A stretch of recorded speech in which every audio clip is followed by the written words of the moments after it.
Nice. This is going to be a good talk. Everything is going real smooth. So how developers can succeed with technical screening. Let me see if I can. Welcome to the talk. So this is, I guess, a lot of you're developers. You want to know how to succeed. So this is what it's all about.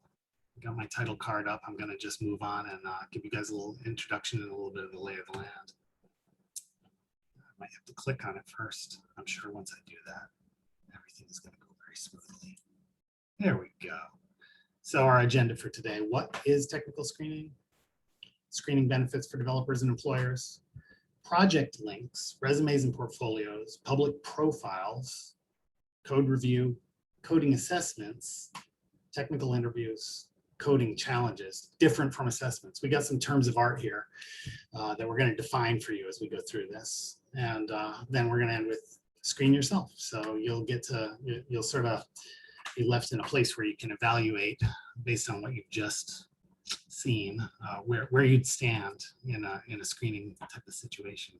So let's understanding technical screening. What is screening anyway? Screening is a recruitment process to assess a job applicant's technical skills, such as coding aptitude, their soft skills. Well, I'm getting a lot of sounds that I can probably mute. Sorry, guys. Over here. I think that's good. So what is screening anyway?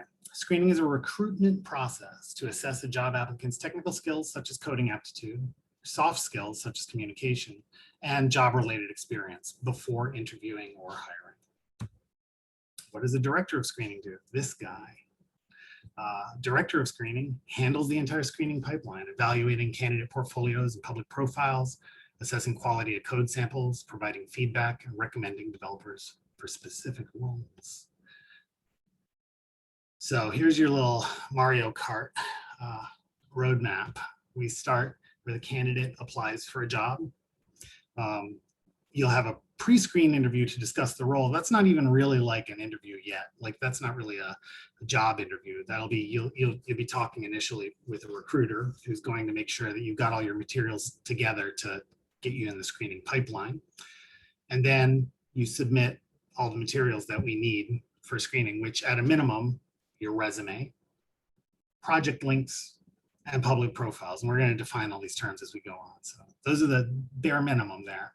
You may also be asked to provide a code sample or take assessments. Now, these are both optional. And if you come in with a really killer resume and project links and public profiles, a lot of the time, candidates who are really prepared, you know, their resume is going to link to their portfolio website that's got all their project links, and maybe you've got already source code that's in the public already, like you have an open source project that you maintain, Drupal module or something of the sort, or at least you've got a code repository on GitHub, GitLab, or Bitbucket that has public repositories I can look at that actually are relevant to the skills that we're screening for and aren't just kind of like a bunch of repos where you're trying to figure stuff out. Maybe they're half finished. They don't really have a README. It's hard for me to tell. I have to look through 100 of them. I don't know which one to look at, you know.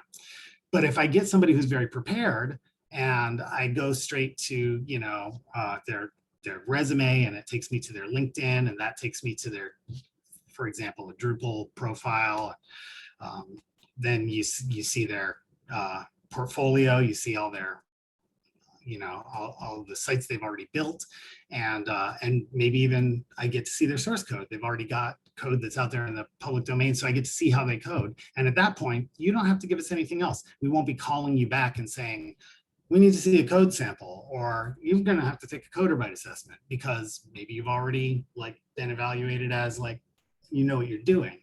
So you're only asked to provide the code sample or take assessments if you kind of skimped on the setup of what you're going to give us in the first place, which is why I'm going to walk you through that. And then the next step is, if everything looks good, then you can expect a technical interview, which probably means at that point that someone is interested in hiring you for a specific role. So you kind of have run the gauntlet of the things that you're expected to provide at this point, and you're just being assessed if there's going to be a a spoken interview with, or like it could be fully remote like this, but you'll be assessed at that point more for like a little bit of a deeper dive into what your skills are and your background and how you work.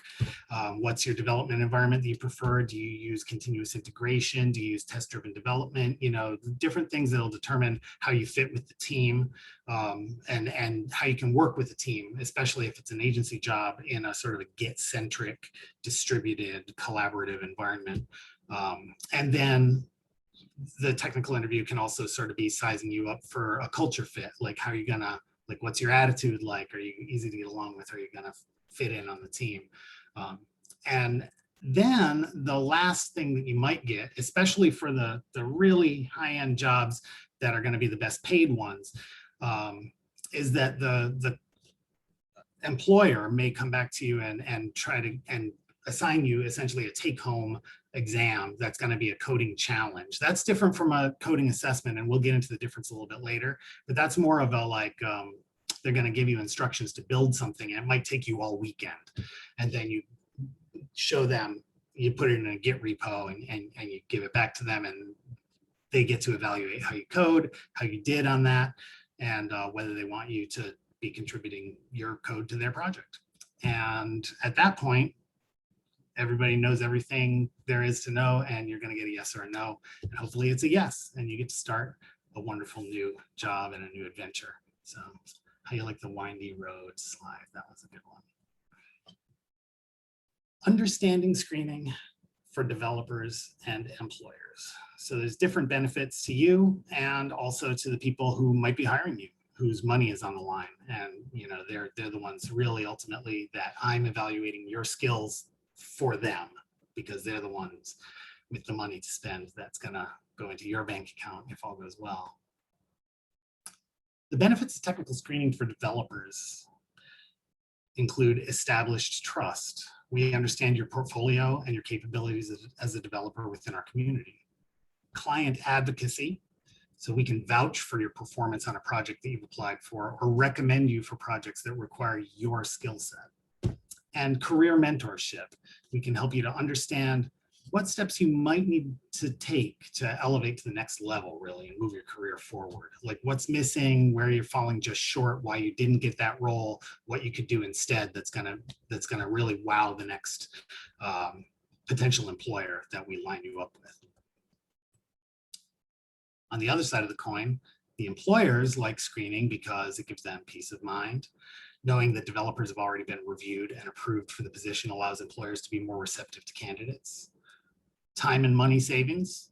They outsource the screening to us, so they save time and money searching and reviewing valuable developers.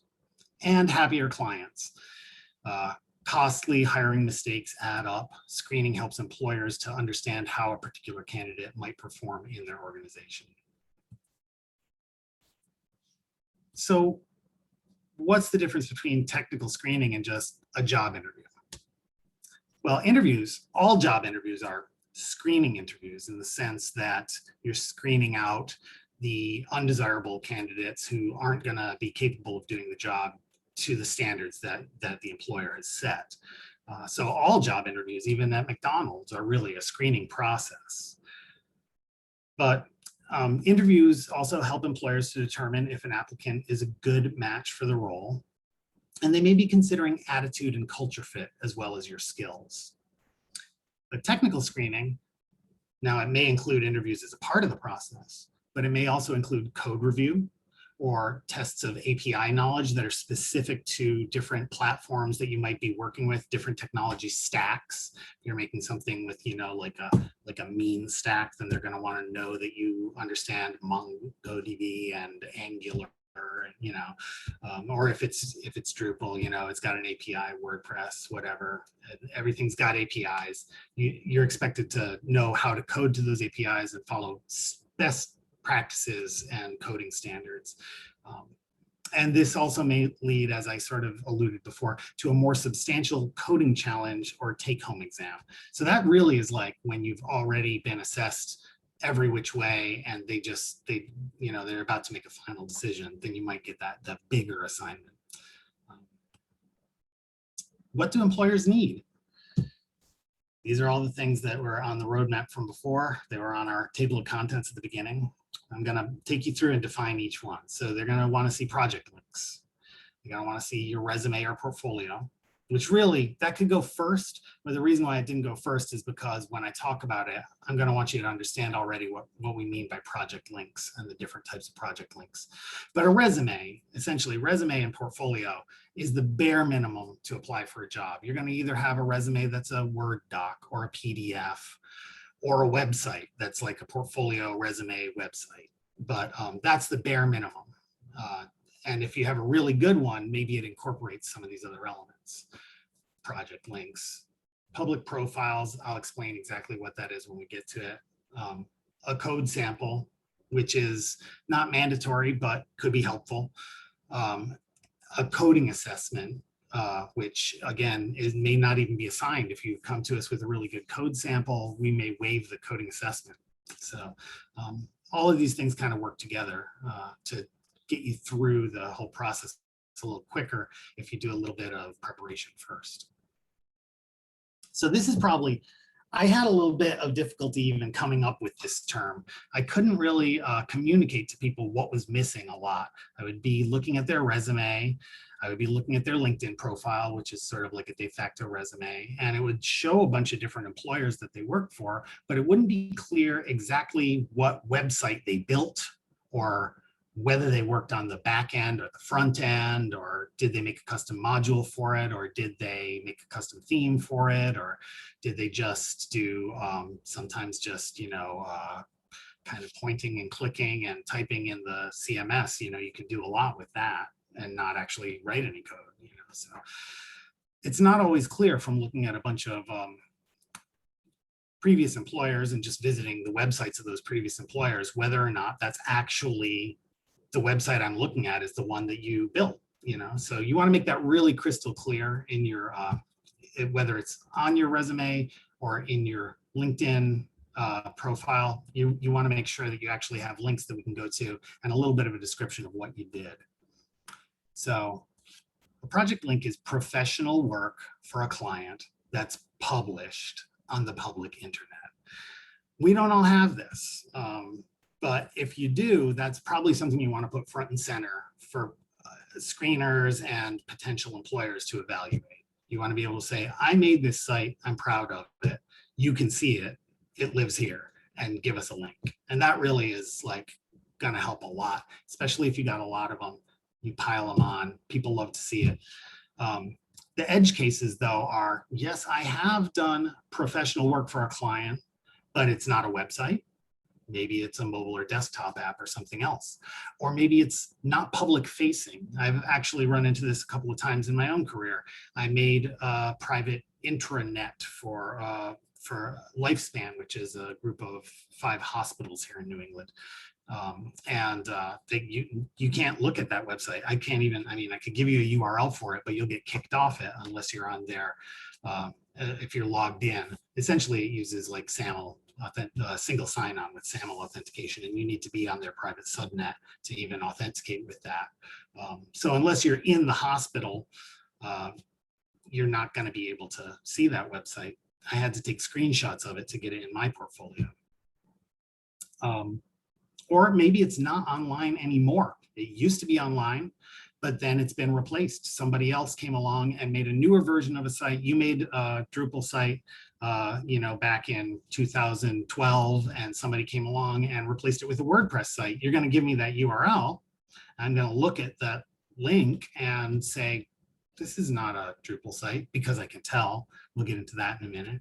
And then I'm going to be like, did you do this work? Is this an example of your work? Can I show it to a client and say, Joey made this? Not necessarily. The other cases here are maybe you haven't done any professional work for a client yet because you're just starting out at an entry level, which is fine. We've all been there. You got to start somewhere. But maybe you've built your own website, whether it's your personal blog or you have a band or some kind of hobby that some other project that you put up a website for. Or maybe you've just built some demo apps, which is increasingly common nowadays, that we will get applicants, especially people that are applying for JavaScript framework related roles with React or Angular or Vue. They're coming out of these coding boot camps, and some of those coding boot camps are really excellent, and they give you a lot of projects to do. And while you're doing all your homework for the boot camp, you're generating all these GitHub repos and putting these READMEs in there that can be quite, comprehensive description of what you've done. And at a minimum, they should show you sort of how to install and run it in your local environment, what's necessary to build and execute the code. And then ideally, you're even able to pair that source code repo with a link to someplace where you put it up for us to view it online, something like, it could be on Heroku or, Netlify or something like that, that's like free hosting at some jibba jabba domain that's just a bunch of letters and numbers, but like you can link to it and say, I built this, you're looking at the source code, this is what it does, boom. So those are the edge cases. Hopefully you already have professional experience. You got to be putting that front and center, but if you don't, you can get around it a little bit. You can get yourself in the door by doing a little bit of extra work to kind of provide something for a potential employer to look at. So these, I can rush through these next 4 slides. They're all basically the same. Live sites, they're on the internet right now. All we need is a URL.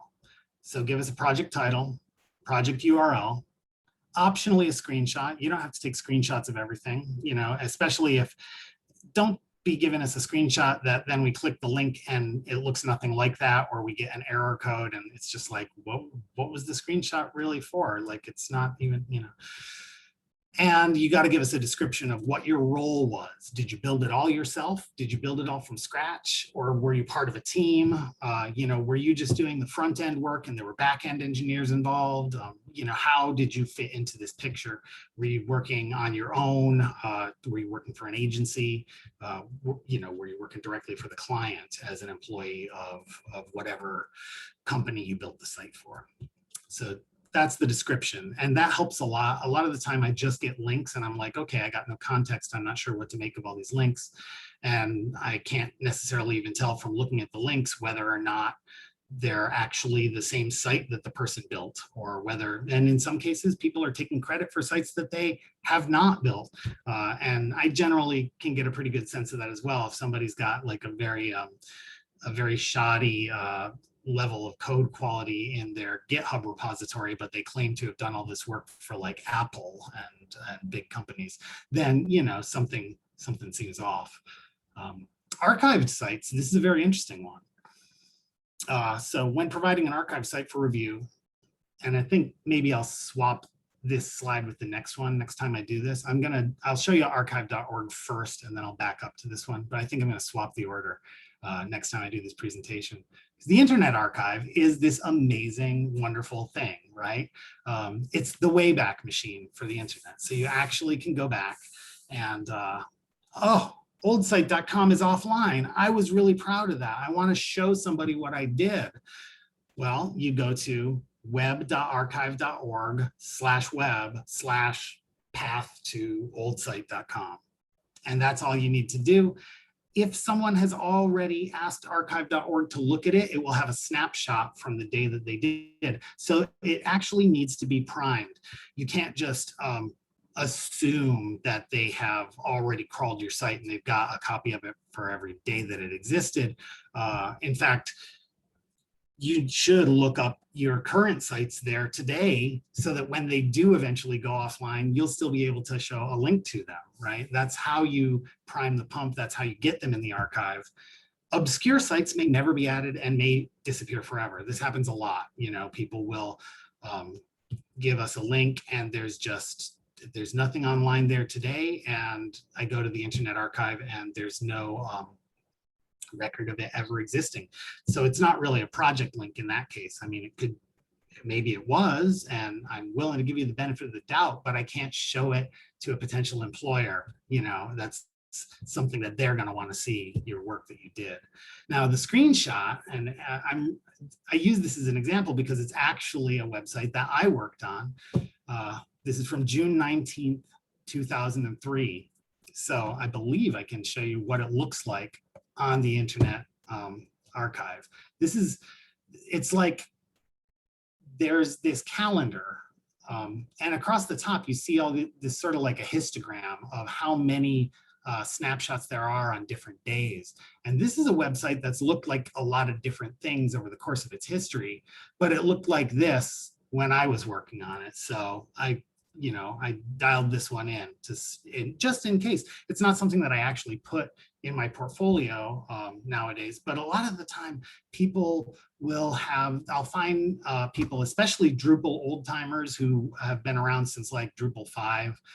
Maybe they did a lot of work back in the day, and then when it went from 7 to 8, they were just like, nah, I don't want to learn all that new stuff right now. And then everything got kind of old and stale. They might even have still like a portfolio website that's up, but the links all get to be dead, and that's difficult. So that's the type of situation where the Internet Archive comes in really handy. I just wanted to show you guys that. I'm not really going to navigate around it too much, but essentially, you can go to any point on the calendar and it'll try and load a different one. Amazing, right? It's a time machine for old websites. So let's go back to the slideshow. And I'm going to go back one slide. Archived sites, when providing those for review, be sure to include a project title, a project URL, optionally a screenshot, and description of the work you performed. In fact, if you've got a link that you found it in archive.org, your dead site is as good as a live site. Not always. Sometimes like they come up looking a little bit half finished because some image assets didn't get archived properly, or CSS or something didn't get archived along with your index.html. So it's not always perfect, but it's better than nothing when a site goes away. And it's definitely something to be aware of and keep it in your bag of tricks. Now, private sites are a little bit different. Again, you want to give us a project title and a description of the work you performed. Screenshots always optional, but could be helpful in this case because you really can't include a link if it's not on the public internet. And I will even show you very quickly, if I go back to this and open a new tab, I can show you my, whoops, don't make a typo, live demos. This is my portfolio website. It's not that special. In fact, it's like, it's just, it's a Jekyll site. And I actually just, when it was time for me to put it up, I just Googled for a Jekyll portfolio template. A lot of people do this. And I find now that I'm actually reviewing, I get to recognize, I'm like, oh, I know this React portfolio. I've seen this, or like, I know this Gatsby portfolio. Like they're all out there. People may use different color schemes or whatever, but what I did a little bit of work to set mine apart from the other ones. Like I added a little bit of a Easter egg there. If you click on it, it does, it anagrams my name, it changes the icon. But other than that, it's a pretty standard template that I downloaded. But you'll see in the portfolio part, this is the lifespan intranet that I was talking about. So I got a screenshot of it. I can't give you a link to it because it's their private intranet. Whereas, but at least, I got a little bit of a description of what I did. Some of these other ones will actually link to, the Life Stories campaign, the agency that I worked at, the other agency that I collaborated with. You get the idea. So I'm not going to spend the rest of the time showing you my portfolio, but you can go see it if you want at hotwebmatter.com. So that's what you do if it's a private site. And just to make sure this is in the front so I can click to the next one. And then demo apps. These are always a fun one. They're most useful for people that don't have client work yet, who are just getting started out. And you want to be able to show, hey, this is code I wrote. It does something. It's cool. I'm capable of doing this stuff. And at least you can show a potential employer tangible proof that you can do something, you can publish it on the internet, it works, and it looks good. And that goes a long way. And it saves us a lot of time because we're evaluating a lot of candidates and we don't want to have to be like, okay, here's a GitHub repo and it's got a lot of stuff in it for me to potentially download, see if I can get it running in my environment. It may not have a good README. It's really hard for us to find the time of day to evaluate all those things as much as we would want to. So again, You want to have a source code repo with a good README. And if the project's not online, it should tell you how to start it up. And it'll tell you if you have software dependencies, like that the project won't start up without some weird old version of Ruby, then I need to decide, wow, am I going to try to install that? I'm going to have to spin up a Docker container and put an old Ruby in it to try to, like, because I'm not going to mess up my host OS by just installing a bunch of different versions and different, we've all been there. That was the old days. That was the 90s, and your path environment variables get very gnarly, and it gets to be a real pain to maintain stuff when you have a lot of different versions, different libraries all installed at once. So demo apps, give us a title, URL, link to the source code repo, and I probably should add to the slide that if you got it running, like on Heroku, like I said, or something like that, then link to that as well, or link to it from the README or something. And that gives us like a full picture. I could try and find also, I have some examples of people who did a really good job with that. And I should have contacted them to see if I could use them in the presentation, but maybe next time. So how do we evaluate project links? Well, we're going to view it in different browsers to see if it works in different browsers. We may even view it in Internet Explorer to see how it breaks in an old browser, and we may actually try to view it on our phone or on a tablet, to test whether you've got a good responsive design. At the very minimum, I'm going to probably resize that window and make it a little narrower and see how it reflows, thinking about stuff like that. We'll click around the site just to test that it works, see what its functionality is. Think about maybe if you're a back-end engineer and you're not, it's limited what we can tell about your code if you're not the front-end person, right? But we're going to think, what is this site doing in the back end? What kind of data is it hauling around, and how is it processing that? What custom business logic has this candidate been able to implement in their chosen framework? Another thing we're going to do is we have a little bit of magical X-ray specs that we can put on our browser. There's browser plugins like Built With, What Runs, Wapalizer, and others. And there's even websites you can go to analyze even more deeply what the tech stack is that's in use. So if somebody sends me a link and they say, I made foobar.com and it's a Drupal 7 site, and I go to it and it's a WordPress site, I'm going to see that in my browser. It's going to show me right in my little plugin in the corner. It's going to say, it's not what the person said at all. And then I have to go back and say, okay, I'm going to cross-reference this with their resume, and they made that in 2007. That's probably not online anymore. I'm going to look in the Wayback Machine and see if I can find a Drupal 7 site from 2007 that I can look at, because I'm not going to evaluate a WordPress site that someone else made, right? That's not a project link for you. That's a project link for the person who came along and did the next site redesign after you. And we might also test accessibility. I've also got an arsenal of browser plugins that I use to test things like color contrast and navigability with assistive technologies, like if blind people or colorblind people or people with different mobility issues come to your site, and they have different assistive technologies that they use, and there's a standard for this. Not everybody is thinking about it, just like not everybody when they build a site is going to think about making it responsive so that it looks good on a narrow viewport like a phone. And I could even, I'm not trying to boast here, but I will show you what happens when you resize my site and you make it narrower, right? It's a flex, oh boy, a little bit too quick on there, but it's a flex grid. So it's gonna reflow itself in a variety of ways. There's not really a pixel width where it looks bad anywhere. You can make it very narrow, you can make it very wide, and it's always gonna render in a way that is you know, basically equally pleasing. I can even make it like wider. Sometimes I have two screens next to each other and I pulled it, dragged it way out and made it like 1,000,000 pixels wide just to see what happens.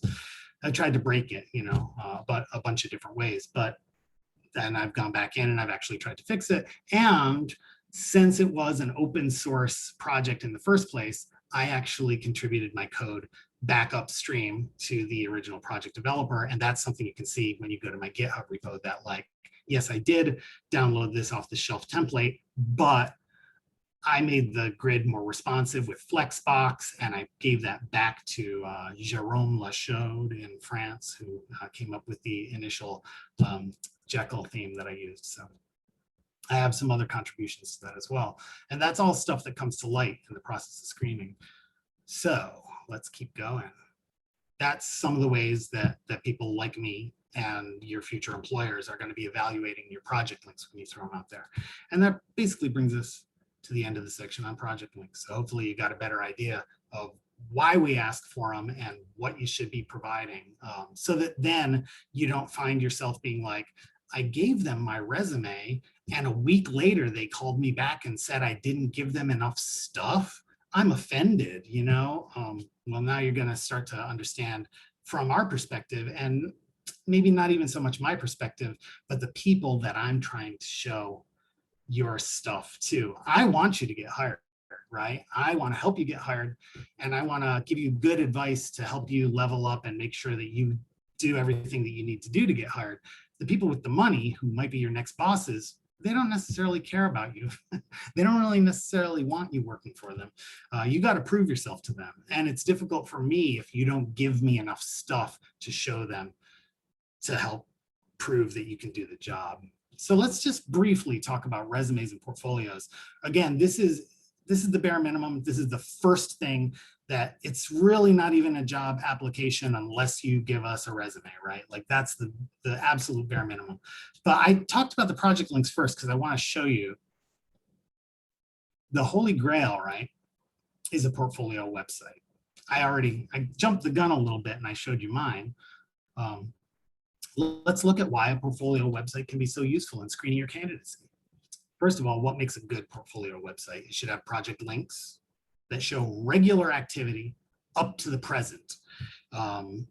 If there's weird gaps, you know, like that can be fine. You can still get a job as long as people know you can build the sites and put them online, especially if there's something that shows that you are up to the minute and you can do the very latest version of something, like whether that's Drupal 9 or whether it's, you know, you got to be able to show that you're up to the minute with what your actual job requirements are going to be. So if there's like a long gap and you haven't done anything since, I don't want to make this completely Drupal specific, but we do a lot of, we place people in a lot of Drupal roles. I'll try and talk about some other platforms as well. But, you know, we find people that have been doing maybe Drupal 5, 6, 7, and then, you know, it peters off and they haven't done a new site in a while. So maybe they don't have anything that shows us that they can code to the new APIs, which are in Drupal 8 and 9, completely different. Well, there's similarities, but, you know, there's a lot of new stuff to learn. So if you've got project links, put them in there, right? If you don't, if you've only got archived sites or private sites, put up a screenshot and a little description of what you did. That's the best you can do, right? We can't look at that site.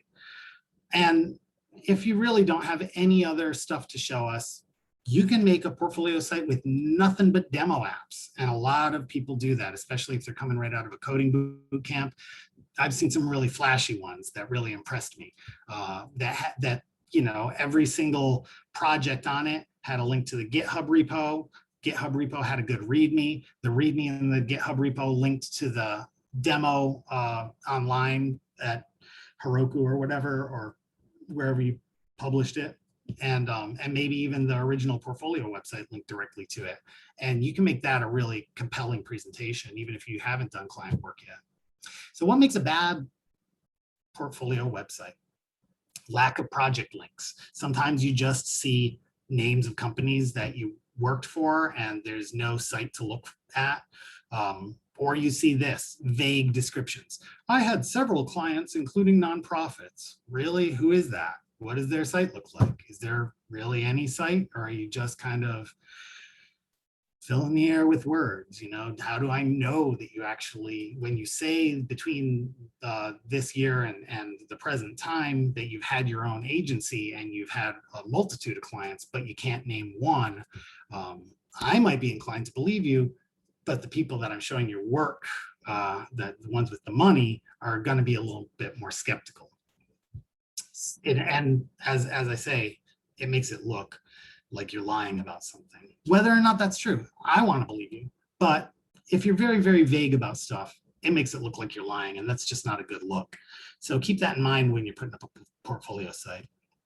And then above and beyond, your resume itself can be equivalent to a portfolio website. It's kind of mind-blowing, but I just got this one and I asked this guy, Josh, if I could use this beautiful PDF that he made as a demo. And what you can see, I don't know if you probably, can you see my pointer? Can you see a little arrow going around? Doesn't really matter, but you know, he's got his little face up in here.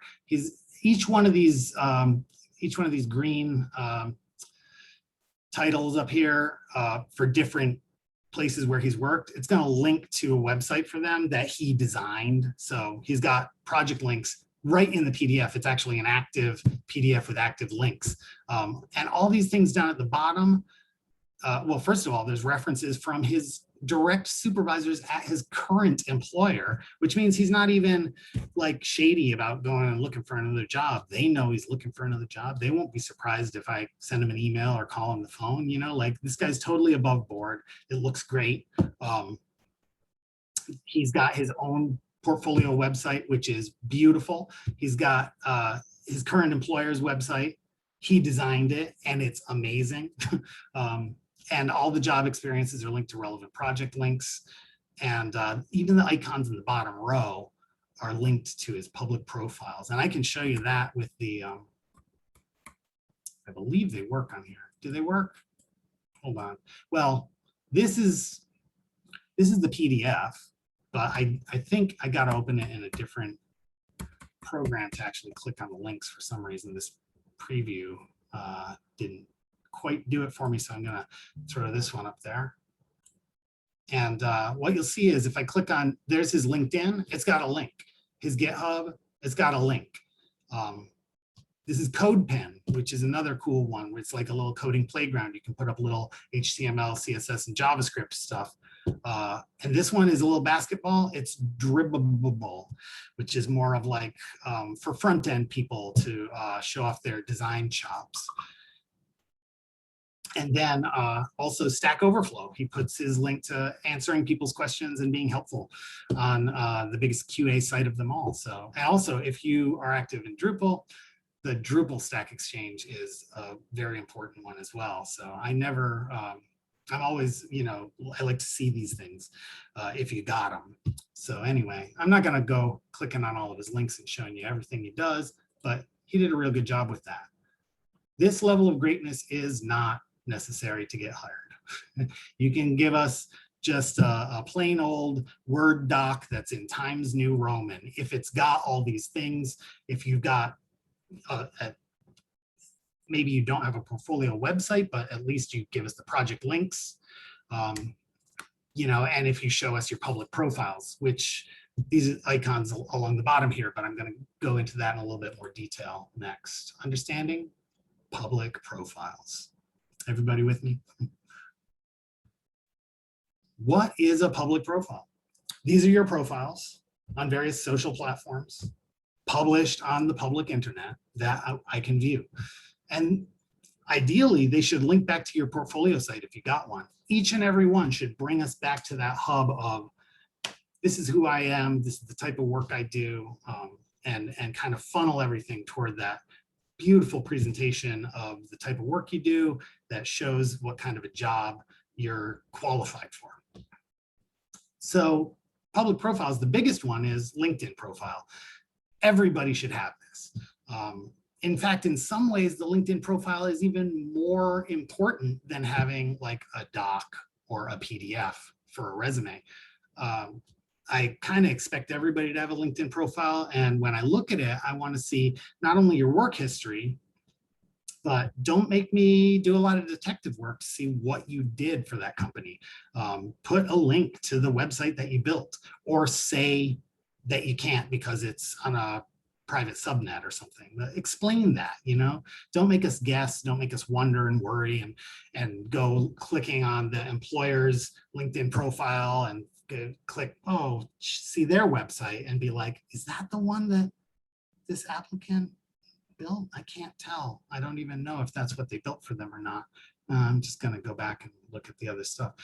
The Drupal profile is also very important if you're looking for a Drupal role, and you can really kind of fill out a lot of fields with that.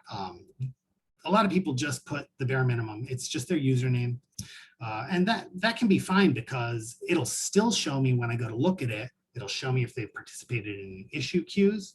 You probably went to the site to get a question answered about something that was broken. You're trying to find a patch for some module that is throwing a weird error or making your site do the white screen of death. You didn't think, wow, I'm leaving a permanent record of the type of projects I was working on at this time and whether or not whether I was just asking a question or was I contributing to a solution. And your Drupal profile will show if you contributed patches that were actually contributed back upstream. You'll have a record of each one. It'll show all your code contributions, and it'll show me if you have your own project that you maintain. Maybe you didn't write it yourself and you took it over. You became a project maintainer for an abandoned project, or maybe you wrote it all by yourself. And it'll show me if you've got bug reports in your own issue queue. And if you do, did you fix them? All of these things can work in your favor, because if you come to us and you've been on Drupal.org for 10 years and you've got, multiple modules that are open source modules, I can just download them and look at the source code and evaluate whether you did a good job. Is it coded to standards? Then I don't need to ask you for anything. It's already out there. Then you got your source code version control services, GitHub, GitLab, Bitbucket. These are important, but they're not code samples. They're just public profiles. I go to this thing and it's going to show me a whole bunch of repos, or maybe none at all. Maybe they're all private repos. Maybe you don't have any public repos. There's nothing for me to show a potential employer there.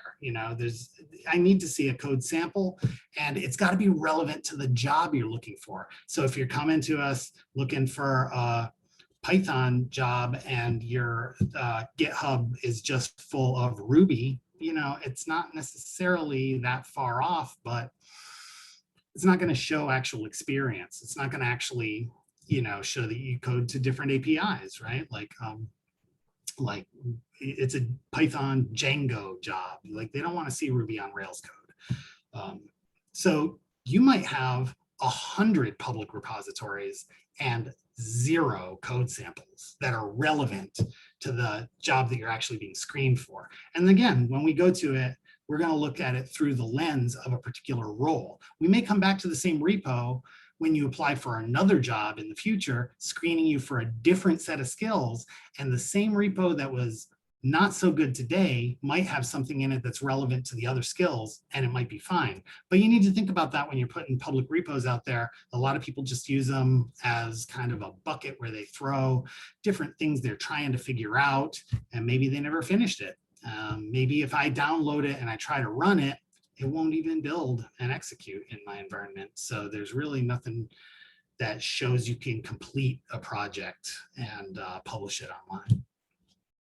Then in addition to these are the most important public profiles, but I've already alluded to some of these other ones. Not as important as the previous ones, but could still score you a few extra points, bonus points, and maybe even push you over the edge and get you that role. So there's QA forums, Stack Overflow, or the various Stack exchanges are probably the biggest ones. There's different ones for React and things like that. If you've participated in these things and answered people's questions and been helpful, we actually, part of what I evaluate, it's not necessary to get a role, but I'll give you some points for being a good community member and helping other people, knowing your stuff and helping other people to learn it, and participating in open source. So whether it's the, whatever you're working on, it's got its own Stack Exchange, WordPress, or it could be the Ubuntu one or the Unix Linux one, or the, I think the Mac one is called like Think Different or something like that. But there's different niches for different skills that you might have. And if you've participated in those forums, go ahead and send a link. It's not going to get you the job on its own, but it can't hurt, and also go ahead and try to start participating in that. If you feel like you're an authority on something, you can show it off that way and you can build up your score. And not to toot my own horn again, but I'm just using myself as an example because I did get hired here. If I go down on the Hot Web Matter site below my portfolio part, that's my Drupal Stack Exchange. And whoa, man, I've been on a tear.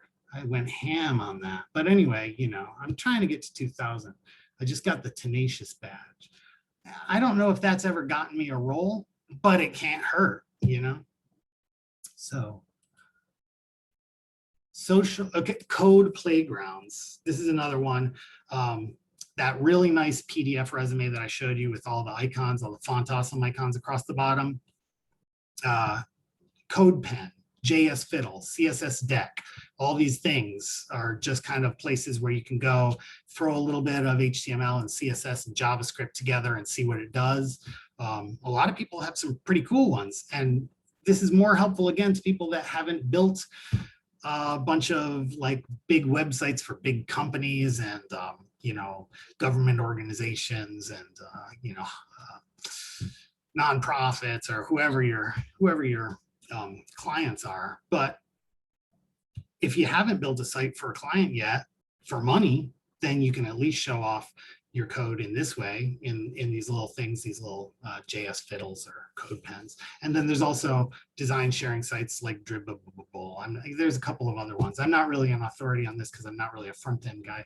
I mean, I'm full stack, but I don't specialize in front end like some of you out there. But those are they're rare to see. People don't necessarily throw those in there, but I'm always willing to take a look and see what stuff you put in there. And if it looks really great, I pass that on and we can show that to your potential employers. Look at what this person can do, And then social media services. This is a little bit of a gray area. Esteemed does not ask you to share these because, it's fine if you got a private Insta and only your friends are allowed to see it or whatever, but it's also something that's out there in the public domain, and we can't stop your employers, the potential employers, from snooping on them and seeing if you've been saying a lot of, if you do a lot of cussing in your tweets, or if you have very negative and hostile and unprofessional, I don't want to say unpopular opinions, but things that wouldn't that might make somebody who's got like a workplace with other individuals in it might not feel like you would be a good fit.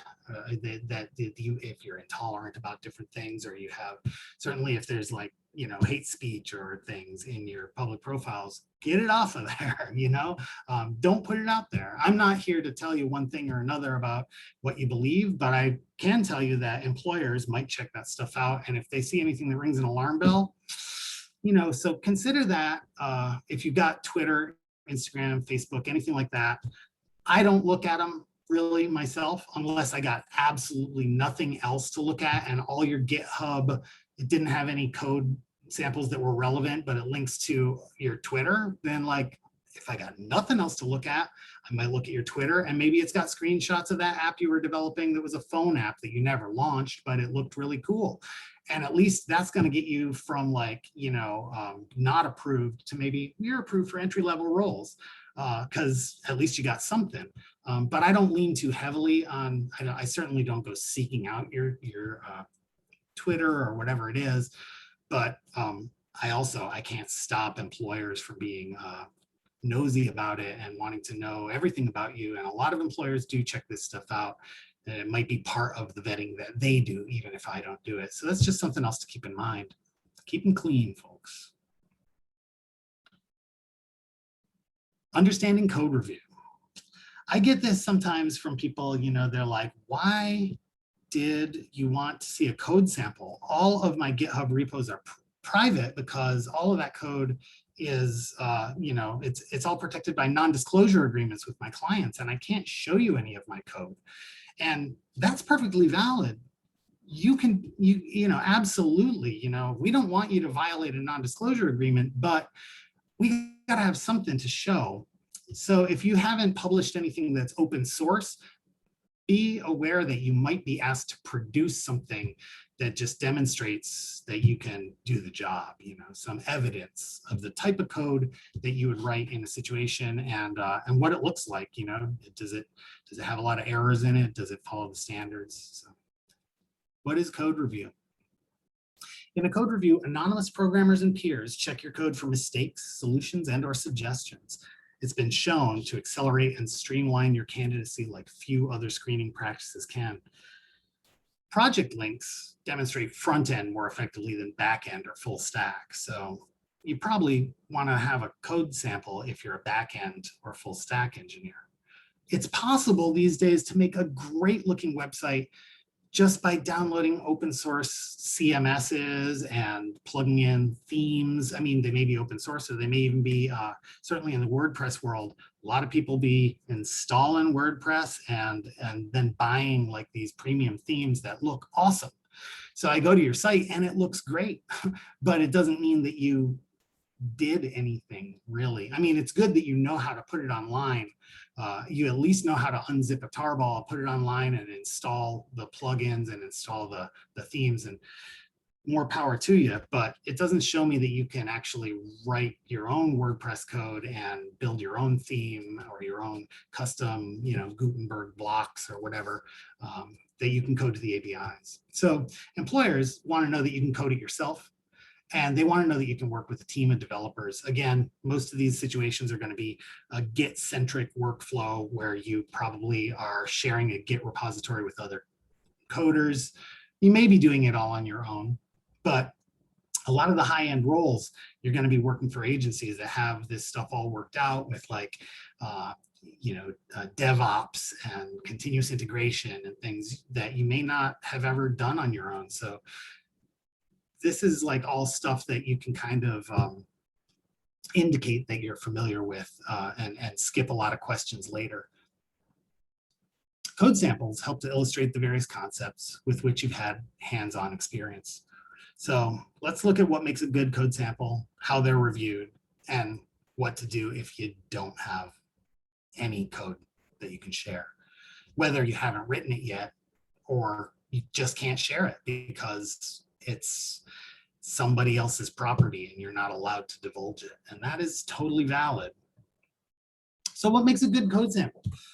Code samples, they're original code that you wrote yourself, not forked from another open source project and like changed around a little, not generated like something, again, this is very Drupal specific, but people will use the features module, which is a way of like, you've done some configuration and clicked on some boxes in Drupal just as a site builder.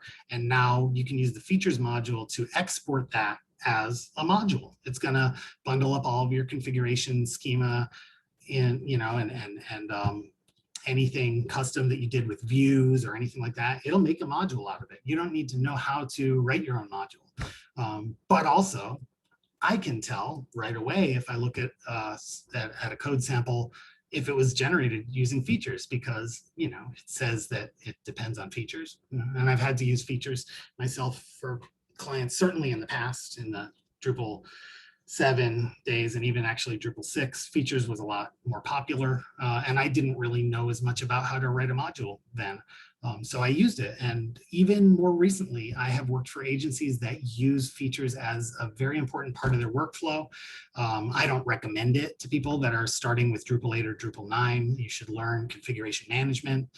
It's much better, in my opinion. It's the way that things are really designed to work with the newer versions of Drupal and with a sort of continuous integration pipeline where you're deploying code and you can deploy configuration along with the code. Whereas using features is a little bit, even the developer, the maintainer of the features module recommends that you not use it in the way that you used to use it in the past to deploy code to production. But in any case, that's certainly not going to count as a code sample. It may be a Drupal module and you may have made it yourself, but it doesn't show a potential employer that you can code to the APIs. So again, custom business logic is what we're looking for. It just means your code does something. It doesn't need to be fancy, but it does need to be functional. Broken code is not a good code sample. And I get these a lot, especially with people that are like, here's my public profile on GitHub, or, you know, it's very seldom GitLab or Bitbucket with these folks. They'll say, take a look. And I'll be like, wow, there's 50 projects in here. And none of them have a good README. I don't know what I'm gonna just go by the programming language. At least I can tell that. I'm going to download it. Okay, it's JavaScript. It's going to, oh, looks like a React project. I'm going to download it and try to run npm CI and, you know, and start it up in my, does it work? Does it launch? Maybe it doesn't even build and run. Maybe there isn't even a README enough that just says you run npm CI and then you run, you know, npm run or whatever, you know, then if you give me that much instructions, maybe you would also have to tell me, oh, okay, it depends on this or that. But I find myself looking at these code samples sometimes and they just don't do anything. They're like, they show that you're interested in learning about this technology, but they don't show that you actually followed through and did learn about it to the point where you can finish a project, publish the site on the internet, and it works. It's got to do something. It doesn't need to like move a mountain. It doesn't need to be, you know, some crazy API integration that's very, very fancy. You know, it depends on what the role is, right? If you need to show that you can do a RESTful API, then like that's what your code sample should show. But at a bare minimum, you need to be able to show that you can make it do something. And when I download it and try to run it in my environment, it should do that. Or better yet, you've published it somewhere online and I can just go look at it and click at it and say, wow, it does exactly what it's advertised to do. And it looks like it's made out of the code that I can kind of tell from looking at the source code and having an idea of what it would do. Oh, this is the same project and it works. Bravo. I might not even bother downloading it and trying to run it in my local, because that can be a pain. It takes up more hours of my day. And I'd like to go back and do more client work for money. And then also coding to APIs. This is really a big one.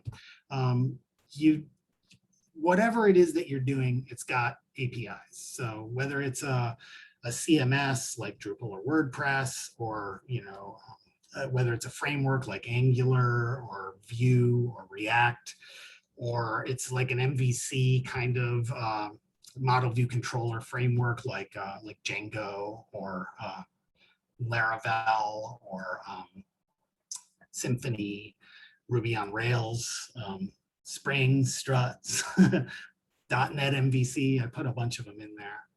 You know, whatever it is that you're doing, it's got an API, and so you need to know that you can code for it. And we're going to use a variety of tools to evaluate whether or not you did so effectively. And what are we looking for? Again, the APIs. We're going to look for standards, best practices, security, right? Like don't be, you know, if you're accepting input, I don't know if you guys know about OWASP, OWASP. I should probably put a link to that on this slide, but it's the Open Web Application Security Project, and it lists a bunch of, you know, the OWASP top 10, the biggest security vulnerabilities in web applications of whatever year it is, right? And they come out with their top 10 biggest threats, and you know, SQL injection is always going to be on there. Cross-site scripting, various cross-site scripting exploits, different things that people can use to hack your site and maybe steal stuff from your employer who's paying you to put up something useful that doesn't get hacked. And hopefully it doesn't have data in there that, you know, it's going to be really bad if there's a data breach, stuff that is restricted by HIPAA or FERPA, which is the sort of medical and educational kind of privacy rules here in the United States, or, you know, other things that just don't it could be credit card numbers that get stolen, or just even just people's personally identifiable information, whether it's their email address that somebody can use to target them for spam, or or identity theft. All these things, you just want to make sure that you know that you're sanitizing user inputs so that people aren't doing like these SQL injection attacks and stuff and taking over your site and stealing your employer's data. And I also want to look at, I don't want to see any ethical lapses when you show me your public repositories. I really, really don't want to see a project README that says right at the top of it, this is top secret code under NDA. It's like, why did you put it in a public repo? We don't want to see that. We don't want to see API keys. Well, I mean, sometimes it's okay, but like, it depends. You know the difference once you've built some web apps, but like things like maybe a client's SendGrid API key is gonna expose their entire email of their organization, to being spoofed and people sending email that purports to be from them or whatever. It's not a good look. Don't do it. Don't put that stuff in the public. And if you do, it's a real big strike against you, and it could cost you a role. And what if you don't even have a code sample at all, right? Either you haven't written it yet, or you wrote stuff, but it's secret and you don't want to share it.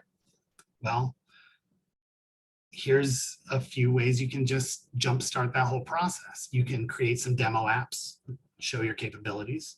You can build a portfolio site that links to all the demo apps, and link to the source code on GitHub or another platform, and ideally link to the fully functioning app running on the public internet, so that people can just come to it and say, oh yeah, this is something that so-and-so built and it works and the code looks good. Amazing. That could help you get the role. Certainly can't hurt. Why do we ask for code samples? Well, we don't actually require them. Esteemed does not require code samples, but a good code sample will get you waived out of a coding assessment. However, some of our clients do require this, especially for their major roles. So if you get to the higher levels and you want to get, you're going for a real expert role, a real senior role, they're probably going to want to see how you code. And then to come back to the topic of non-disclosure agreements, people have really come to me and been concerned that we're even asking for a code sample at all. And the fact is, we won't ask you to violate an NDA. If you're being screened by a company, you may be asked to share information that could potentially violate an NDA, but it is not your responsibility or duty to disclose this information. And a responsible screening team will never ask you to share personally identifiable information, that's the PII up there, of clients or their customers. And companies should never ask you to violate a non-disclosure agreement. Esteemed will not ask you to do this. Now, sometimes a candidate will come to us and they won't have any other code that they can show us, and they'll make their own decision and say, I'm willing to show you this secret code even though it's under NDA. First of all, you probably shouldn't. I would never encourage you to do that. But if you don't have anything else to show me and you try to show me that, for goodness sake, don't put it in a public GitHub repo. Then you've just exposed it to everybody. If you feel like you can't show me absolutely anything else and you have to show me that, then at least make it like it could be a private repo on GitHub or something. Or it could be, you'd invite me essentially through my GitHub profile and my login to invite me to share that repo for a minute, and then you could kick me back off of it after I evaluate it. Or you could just zip up the code in a tarball, like a good old fashioned zipped archive of code, and send it to us as like an email attachment. Again, we never will ask you to do this, but if you got absolutely nothing else to show us, then we can't stop you from sharing that, even though it's an ethics violation. It's going to ding you. It'll be a black mark against you. That you should know that in doing this, we can't show that to a client. You showed it to us, and maybe it's the coolest code in the world, and we think it really shows that you're a hotshot coder, but we can't go and show it to a potential employer. I mean, because nobody is going to want to hire you if they can't trust you. And by showing them code that violates your previous employer's trust, you're demonstrating that you might violate their trust when it comes to your next job search. So don't do it. First of all, don't do it. But if you do it, we can't stop you, but keep it as secret as you can. Keep it under your hat. Give us a little zip file. Well, I'll look at it. You can trust me, but I can't show it to anybody. So it may as well be, you know, it may as well not exist. It's not really going to help you get a job. You got to do something else. You got to write something that's open source, that's out there for people to download, that's legal for us to look at. And that has to be your code sample. And then a word about static analysis. Sometimes when I do these technical screening interviews with people and I ask them about some of these concepts of modern DevOps and test-driven development, and I ask them about static analysis, sometimes I'll really get a blank look, like they don't really know what it means. But it's actually pretty easy.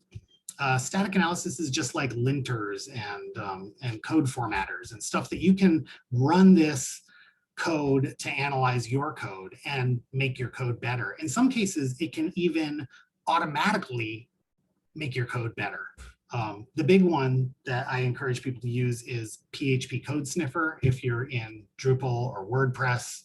And to some extent, it works also with like Symfony, Laravel, other type of PHP projects. It's so great. I feel like it changed my career around completely when I found myself working on a project that was hosted at Acquia and used Acquia BLT, which is their build launch tool. And at first it was really annoying because I couldn't contribute code. There was a Git hook that said, oh, I'm trying to merge this and it's going to get kicked back to me. Like, you got errors in your code. You got to fix them before you can submit it. How do they even know? How do they know? It runs. Just take my code. I'm done. I made it work. Well, I get that attitude from people a lot. They think it's a little bit annoying to have these kind of guardrails on your code, but to me, it's incredibly freeing to put this constraint on it, especially when you get into the sort of DevOps pipeline where it's like you're not allowed to commit code that might break your site. So you can have like a lot of confidence that when you go to commit code, it's not going to break the site, right? We can get into sort of test-driven development stuff later. That's not really necessarily what I'm looking at in a code sample. I don't really know from looking at like a WordPress plugin or a Drupal module or something. I don't know whether you have, whether you've got a build and deploy pipeline that comes with it. And we don't really ask you to share like a whole project, right? We don't ask you to share like a whole project along with a database and everything that belongs to your client. We just want to see a module that we can install in a plain vanilla Drupal, or like a plugin that we can install in a plain vanilla WordPress running in a virtual machine or like a Docker container, and verify that it works. And then look at your code and verify using these same tools, right? Static analysis tools. And if it's JavaScript, you've got ESLint, or JSHint is an older one, Beautify, Prettier. These are things that sometimes, they're going to be in your node modules anyway, because they're required by one or another of your project dependencies. If you've got like a task runner like Gulp or Grunt or something that you're using to, there's so many of them, but if you got a task runner that you're using to build your front end assets, it probably has the capability to run these tests on your code and potentially even like automatically indent things the right amount. Some of the other stuff that's part of coding standards is you've got to have these doc blocks at the top of functions or classes that explain not only sort of what it's supposed to do, but all of its inputs and outputs. You should be using type hinting to say what type of variable is going to be accepted. Well, maybe not so much in JavaScript, but certainly in TypeScript or in PHP, or you can do it in Python, whatever. All of these are best practices that we kind of can look for when we're looking at your at your coding sample. And these just static analysis, if you run it on your own code before you show it to me, then you know it's going to pass the test, right? You know it's going to be good. And if I go to show it to an employer, they're probably going to do something like this. Part of the reason why we use static analysis is because we got a limited amount of hours in a day and we got an infinite amount of candidates to screen. And it makes it a lot faster for us to immediately say, wow, I ran PHPCS with the Drupal sniffs on this module, and it came back with a ton of errors. And even after I ran PHP CBF, which is the code beautifier and fixer that goes with the code sniffer, it fixed all the indentation and all the things that it could automatically fix, but there were still 50 massive errors that had different problems to do with whether or not you coded to the API, whether you used string translation appropriately, or whether you were using dependency injection, or different things that get flagged, that an employer is going to be on the lookout for these type of violations. So enforce good habits, use static analysis on your own code before you give it to us, and it'll teach you the best practices. You'll have to revise your code until it passes, right? And it's no different if you're doing JavaScript, like if you're building a React app. I am gonna, when I get the NPM thing to build and run, I'm also gonna type NPM test. I'm just gonna do it to see what happens. Did you actually use any test suites? A lot of people are building these things, they're following a tutorial, and they're doing the bare minimum to build it, but they're not actually going that little extra step of actually testing their own code, or providing the ability for the code to be tested in the package JSON. So, I mean, that's all stuff that it counts a lot when you have that fit and finish and that attention to detail, especially not so much at the entry level, and not always at the mid-level, but certainly for the high-level jobs that are going to bring the most prestige and the most money. They're going to be looking for stuff like this to make sure that you can work with their team that's going to be using test-driven development and continuous integration. So all of these are things that you can do to really help yourself level up. I clicked the arrow key, but it did not advance the slide. Coding assessments. This is something that might happen if you don't give us a real good code sample that shows us that you know how to do this stuff. You might have to take essentially a quiz. And Esteemed's coding assessments are only going to take an hour. Some people get a little scared because when they go to start it, it says there's a 3-hour time limit on some of these assessments. I did that. I made that choice to give a longer time limit so that just in case it takes you 61 minutes to finish that code, if you did a perfect job and it took you 61 minutes, if I left the 1-hour time limit, you would get a 0 on that part of it. And I would be able to look and say, wow, the code's perfect, but we can't show an employer this score because it looks like they flunked. So I may extend the time limit on some of our assessments. It doesn't mean it should really take you 3 hours. These things are going to take you about an hour if you know what you're doing. Some of them even less at the intermediate level. The expert ones take you an hour for sure, And it's a test you take on the computer. It may include multiple choice questions. It may include open-ended questions, especially when you're dealing with the end client, our client, who's your potential employer. They may be giving you sort of more of an essay question where you really go more in depth. Esteemed doesn't really do that. We do a lot of multiple choice because it gets machine evaluated real quick and we get to look at the score real quick. And the same thing with our algorithm challenges. They're essentially a little coding challenge that you're going to have to implement an algorithm in whatever programming language. It doesn't necessarily show us that you can code to an API the same way that a code sample would. And it is hard to find a good algorithm challenge that actually shows APIs for something like WordPress or Drupal or Java, Spring Boot MVC or something. You're not gonna find these things off the shelf. You got to make them yourself. So maybe some of our end clients have got them. And as for me, I'm trying to find more hours in the day so that I can develop more of these things. And I have some real cool ideas. But right now we're using a lot of algorithm challenges, and they just show that you can do this type of thinking, that you can kind of look at a problem and say, okay, I'm going to need to, there's going to be a JSON object. I'm going to need to, evaluate like different parts of, or like there's arrays, I'm going to use arrays, I'm going to use different data structures, I'm going to traverse them using different kind of like iterative looping kind of structures or different conditionals. We'll see how you approach all these different things just to solve like basic kind of algorithm challenges. I can't really go into too much detail about what type of thing you could expect, but like, it's the type of thing you see on HackerRank or whatever. They're just algorithm challenges. They're different things that are, they demonstrate that you can do this type of coding thinking, And so you're gonna probably, if you take an Esteemed assessment, it means you fell just short of being approved based on your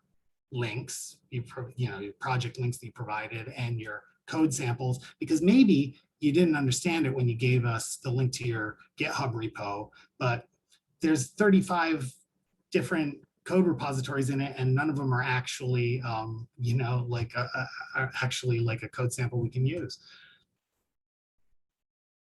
And this is coding assessment tips and tricks. Know your APIs, know your programming language. Assessments may be timed. Some assessments detect cheating. Reports may show how many times you leave the browser tab. They may show whether you copied or pasted text. They may compare your algorithm challenge solution with answers found online and flag you for plagiarism.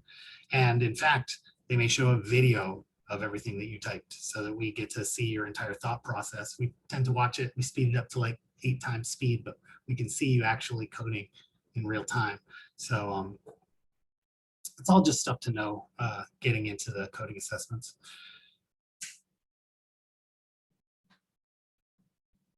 I feel like I might have gone over time a little bit already. Let's see where we're at.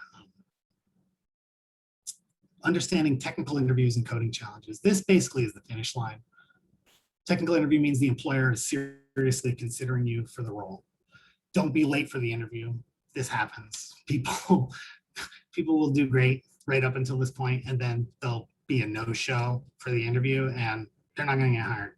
Or even if they're like 5 minutes, certainly 10 minutes late, you're out of the running. Take it seriously. It may be a remote interview, but it's no different. Like, show respect, wash your hair and be polite, and treat it like it was an in-person interview at the company that you're actually talking to the person, and be ready to answer in-depth questions, and also have a good attitude.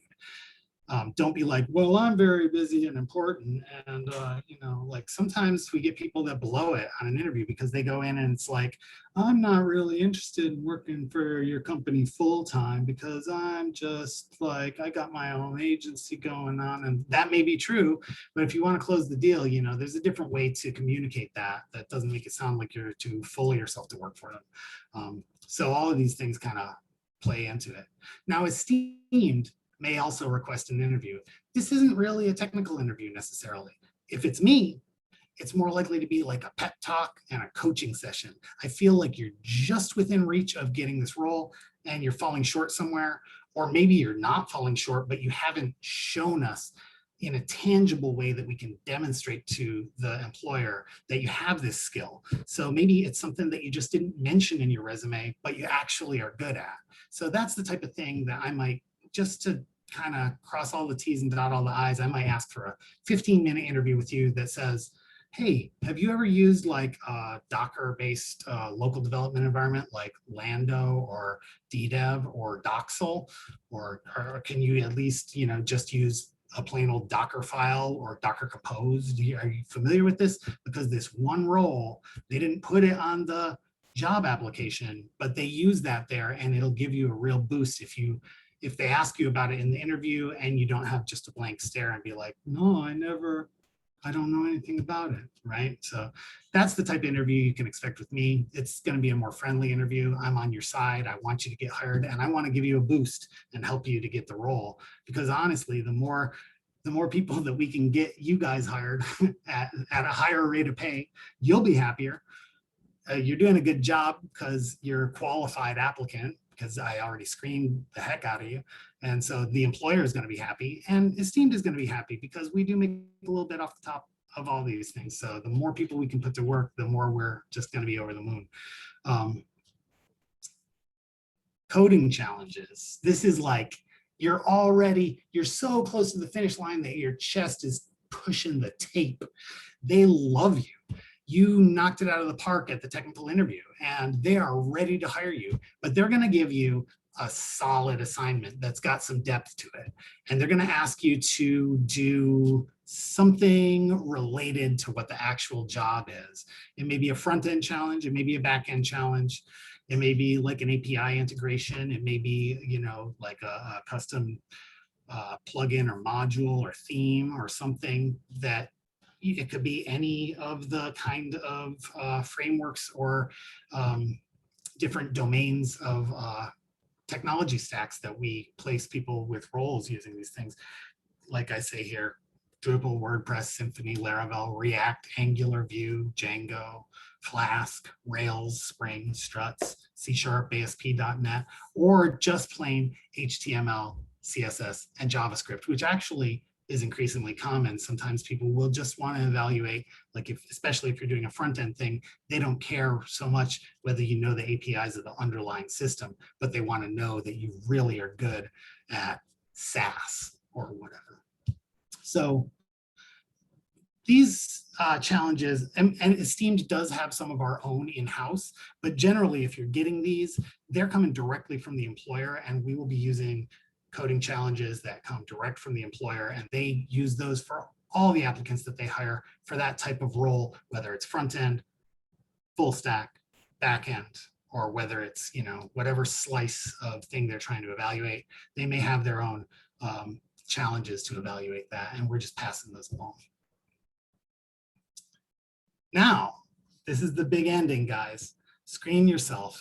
I'm like a half hour over. I talk a lot. I'm going to have to tighten this up before I do it at GovCon. So evaluate your public profiles. The LinkedIn profile is your de facto resume. If you're looking for Drupal roles, you should fill out your Drupal.org profile. The profile should contain your project links when possible. Profiles should link to your portfolio site if you have one, and remove or edit unprofessional or offensive content. Evaluate your project links. Are your sites still online? Replace dead links. Check archive.org. If there's no archive, a screenshot in the description is better than nothing. Maybe you can't even look at it online yourself because it's gone, but you still have the old code repo and you can spin it up and take a screenshot of that if it still runs in your local development environment. So that's honestly how I got some of my stuff in my portfolio. And do you have a portfolio website? If not, you should. And evaluate your code samples. Ensure that public code repos contain finished projects, not just half finished things that are you thinking about learning something.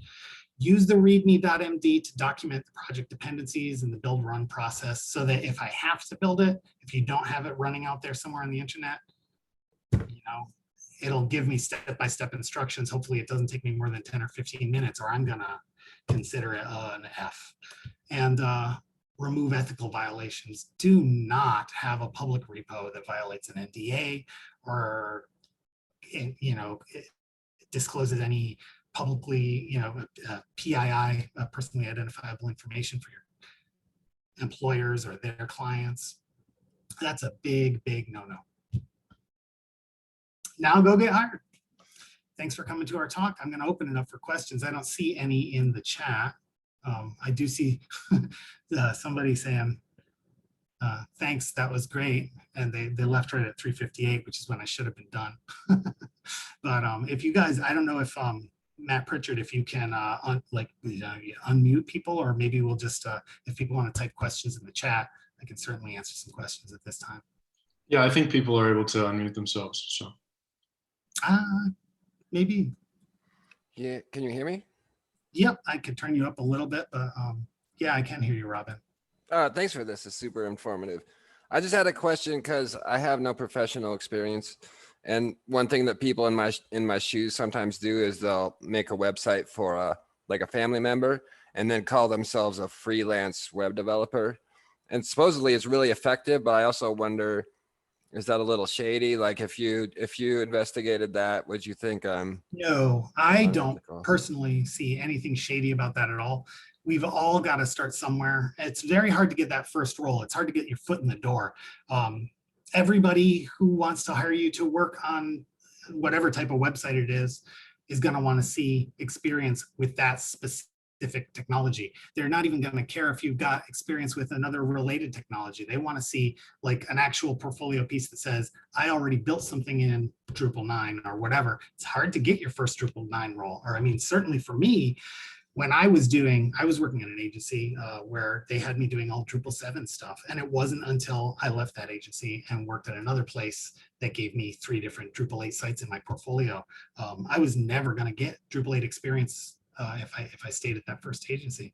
And so you can find yourself in that type of situation. There is certainly nothing shady about saying that you're self-employed as an independent contractor. That's exactly what the majority of esteemed colleagues are. So our talent is mostly going to be on a 1099, and you're a freelance independent contractor when you work through us for another company. So there's nothing wrong with, and in fact, I showed you my portfolio site, Hot Web Matter.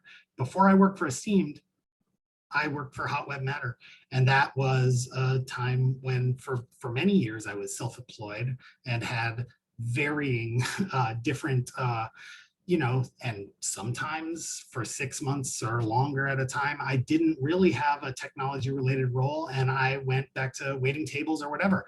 But on my LinkedIn profile, it always said I work for Hot Web Matter. People will start to maybe think it's fishy if you have massive employment gaps or you have nothing to show in your portfolio. There's no project links, there's nothing. So it's actually better to build something, even if it's just, like you said, it's for a friend or a neighbor or whatever. Even if you don't even have to charge them for it if you just want to do it to build your portfolio, and you don't need to divulge that. It's nobody's business what you charged for it or whether or not you charged for it. All they should care about is, show the website that you built. If there's nothing secret about it, share the source code. But you don't even need to share the source code if it's for a client. A lot of clients don't want you to share the source code. You certainly shouldn't be sharing a whole website and database and all of the stuff that you need to build it and run it locally. Then that's not something we will ever ask you to do. So what we want to see is a site that works, a site that runs, a site that does something and looks good and functions well. And if you can't show us the source code for it, you don't need to put that in your GitHub repo. Have a different code sample that's somehow relevant. So we're looking for both of those things generally, work experience and a code sample. They work together. If you have both of them, you probably won't even be asked to take like a coding assessment. And you might go straight to the next step, which would be the technical interview and potentially the coding challenge for the end client, the potential employer. So yeah, great question. There's absolutely nothing wrong with doing that. You can even go on your LinkedIn and say that you're employed by, I find that when I changed it from just being like, like when I made the choice to rebrand Matthew Obert as Hot Web Matter, I mean, it's got all the same letters in it. You saw me jumble them around, but it sounds like it's an agency. It sounds like a professional thing that I work for. It wasn't completely smoke and mirrors because I was doing work and technical work that whole time. I've been, since 1998, I've been a Linux system administrator and database administrator. So I help people with a variety of different, Samba servers, mail servers, all kinds of stuff. And that was all years that like I didn't call it Hot Web Matter yet. But when I rebranded it, I found that I suddenly got a lot of roles because I was like, oh, all those years of freelance, now on LinkedIn, it says I was employed by Hot Web Matter. That to me is not shady. That's just good branding.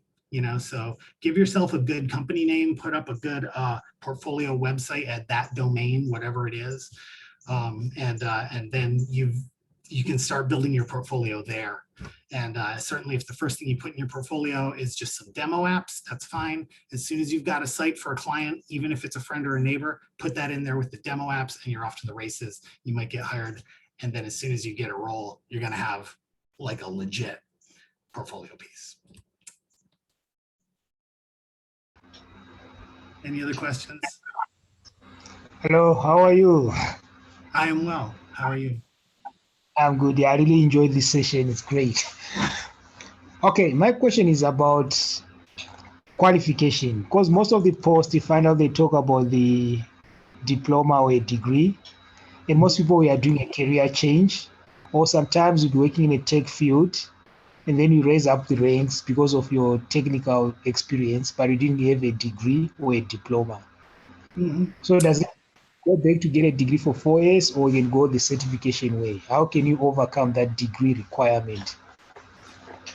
Well, Esteemed does not require college education to place people in roles. Now, some of our job descriptions, like some of the roles that our clients, the employers, may require that, or they may list it as a requirement. Very often, it's not a hard and fast requirement. It could be something that is like, well, as long as you know this and that and the other, then it would be nice if you also had a degree in computer science. But like if you don't, if you have all this other stuff, you might still be in the running. Depends on whether they find somebody who has all of your attributes and a degree. They might edge you out, but it doesn't mean you're ineligible at all. And in fact, what you'll find in today's topsy-turvy tech world, really, college degree doesn't count for as much sometimes as different certifications, which in the Drupal world, there's Acquia certifications, which can certify you as a front end or back end developer, or as a site builder, different, there's different certs you can get from Acquia, and those actually can get you, they'll get your foot in the door for an interview with a role sometimes a little even quicker than a bachelor's degree, or, and you may not edge out somebody with a master's degree, but sometimes that happens. Sometimes you just have a better portfolio, you'll work for cheaper, and the company is happy to go with the person who doesn't have the degree, especially if they have relevant certifications. I'm trying to think of other certs that aren't Drupal specific. I know there is one for WordPress that I just discovered, but it's rare. I've only seen it once, but it was cool. I was like, wow, this candidate actually has this thing. Look at this company. They're offering this type of certification from Amsterdam or wherever they are, and or Norway or something. I don't know. They were somewhere in Northern Europe. But I'll tell you, Esteemed also considers you, when you are like certified by me as like I've assessed you at a certain level. We don't have a formal certification process now where you can like download a certificate, or where you can put a link in your LinkedIn that's going to show with a cryptographic signature that you really have this certificate, the same way that you could get from other websites. I just haven't looked into how that's implemented, but we are really working, believe it or not, on our next generation platform for Esteemed. We're looking at a sort of a single sign-on for multiple different services that are going to be at different domains, and they'll go to our different kind of brand channels that we have. So we've got Esteemed Screening, which is what I do. We've got Esteemed Talent, which is kind of how we present you guys to the people who might hire you. And then we got Esteemed Colleagues, which is like all of us hanging out on Slack, being like a guild of people helping each other with problems, answering each other's questions. And in the next generation, as we build this, there's going to be a single sign-on, so that when you sign in to, it won't just be Slack, it'll be the Esteemed Colleagues platform, and you'll have your user account with that. When you apply for a role, it'll put you in a screening pipeline that goes through my Esteemed screening platform, and that's going to be tied in with our ATS, like Bullhorn is what we use in the back, but that's what our recruiters use to keep track of what roles you are approved to work on. And we actually consider those internally to be certificates. So we're actually looking at formalizing that to the point where we can't do this today, but down the road, Esteemed would be actually offering its own certificates in all of the different skills that we assess.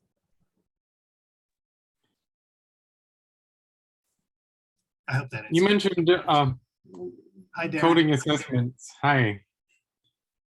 Are those things that are only done available for specific position jobs, or are they things that are available to do it for self-assessment? Oh, for I mean, you know, absolutely. If you want to, if you're not interested in any of the jobs that we have listed now, but you just want us to know that you're qualified to do a type of job that you would like to be notified when it becomes available, bring it on. We will assess you. Bring me your project links, you know, bring me your public profiles, and if you got a good code sample that is a perfect match for exactly the type of work that you're looking for, shows that you know the APIs and coding practices of that sort of knowledge domain or that kind of tech stack, then bring it to me. I will certify you and say, yes, this person, when that role comes up, no, we don't have any you know, like what's rare, you know, I mean, nobody's really hiring a lot of Ruby on Rails or, you know, necessarily we don't get a lot of like Python, Django or Flask roles, but we do occasionally get them. And when we do, we're going to go straight to our ATS and we're going to pull out people that are already like pre-approved for those roles. And we'll contact you and say, hey, are you still looking for work? Because we found the role for you. And so you could even, if you're really a go-getter about it and you feel like you have a lot of different skills, you can, the sky's the limit. We're not going to stop you from assessing yourself for all the things, you know. A lot of our candidates don't really want to spend that time to really sort of prove they can do everything. But again, you could prove it just by putting up a really killer website. I've seen some really interesting things where I remember a candidate, I don't remember their name, but they put up a resume and portfolio site that was implemented. It looked the same. The front end looked the same. It was implemented with 3 different back ends, Drupal 8, and one was like an Angular app, I think, and one was React or something like that. And they all linked to each other. And not only that, they were all hosted on different platforms. Like one's on Pantheon, it was the Drupal site was on Pantheon. One was on like Heroku or something, you know, and one was Amazon AWS, right? So they all linked to each other, and you could actually tell from looking at the sites themselves, you could verify that they used the different tech stacks and they all kind of did the same things, you know. It was somebody who didn't have a lot of professional experience, but they were able to show, and I can't even really honestly remember whether it got them the role or not, but I was impressed. I thought that was really, really cool. So you can definitely, as much work as you want to put in, it's never wasted for me. I'll look at it and I'll evaluate it, and I'll give you a thumbs up for the stuff that I think is good. And I'll also turn around and give you advice about the stuff that doesn't quite meet the standard, and I'll tell you why. And that way you'll have a little bit of an idea of what to work on to get yourself ready to apply for that type of role. So yeah, absolutely, go for it.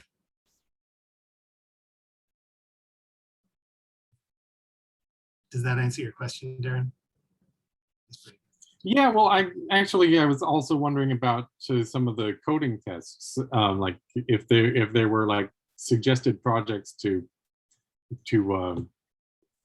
well, the tricky thing about that is that we actually don't really give out the same tests that we're going to use for our assessments far and wide to the public in a way that it's going to end up like the answer is in everybody's GitHub repo and you can just Google for it and copy it, right? So when you're ready to actually go for that role, like you're not just curious about like, oh, how is that assessed? I want to know them all.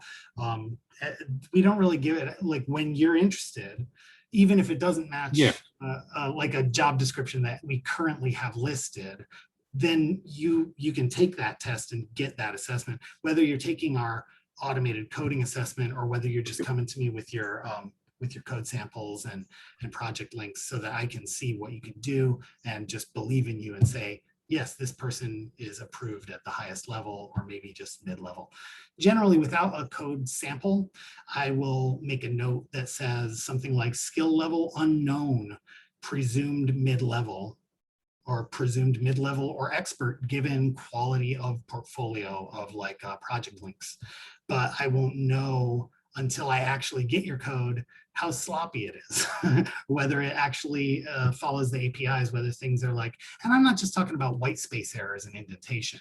The other stuff is really important. The doc blocks, the comments, the things that help other people on your team to know what your code does. And also like things like dependency injection are going to help you with mocking services for test-driven development. If you're doing PHP unit tests, things like that, we actually evaluate that. That's not going to necessarily be part of an automated assessment. So I don't know if that answers your question. Yes, you can take all the tests, but no, we don't make all the tests freely available for everybody to look at them in a way that would make it easier to cheat on the test. Now, I've just been working on a e-commerce platform based on Drupal 7 for a number of years now, and I'm curious how sharp my skills and up to date my skills have stayed. Yeah, I mean, well, first of all, if you're still working with Drupal 7, you should, I don't know if you've started to learn Drupal 8 and 9 and the new APIs and the new way of doing things, but that's, I've done a little bit of work, not much. That's why I'm curious about how sharp it is. Yeah. So you have, so I mean, basically with Drupal 7, you actually have a little bit more time before end of life, whereas Drupal 8 ends in 3 months. So that actually, you're not in a bad place to be. You have a little bit more time to migrate your Drupal 7 site to Drupal 9. Certainly, if you could do that, or even if you just migrate like one of your custom modules or something, you could show me something like that. I mean, I absolutely would be willing to look at that. Are you using Drupal Commerce under the hood, or are you using just, I mean, how are you? No. This is a monster. I'm just one member of a team, and Drupal is just one cog in this massive e-commerce platform for Estee Lauder. Wow. Yeah, and we. So yeah, you can't really. I'm cognizant. We already work with it, Esteemed. Oh, okay. Well, I mean, you don't really necessarily.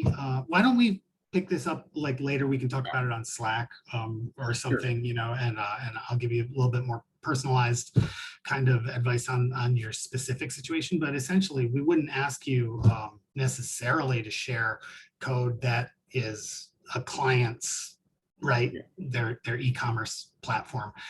We want to know it's something that you wrote yourself. It's certainly, as long as you don't give me the whole e-commerce platform, the whole damn site with all the database and all that stuff that's like really should not be shared, then you might be able to share like code for like one piece of it or another in a way that I would be able to evaluate just the, how you code to standards. If it's a module, that's ideal. That if it stands alone, I can install it in a vanilla Drupal 7 and just verify that it does something. But if it's a very complicated system where every module has to talk to every other module and it's all part of like a very elaborate e-commerce system that's passing these objects around and doing a lot of stuff, you might not really find that your code stands alone. At least you can run Code Sniffer on it. You can get the coder module. It works with Drupal 7. If you look at the coder module, there's a lot of, there's 2 pages in particular that tell you how to set it up. Especially if you have a Composer-based project, which I don't know, are you using Composer or is it just like a tarball-based Drupal 7, the old school? It's Git. It's one massive Git repository.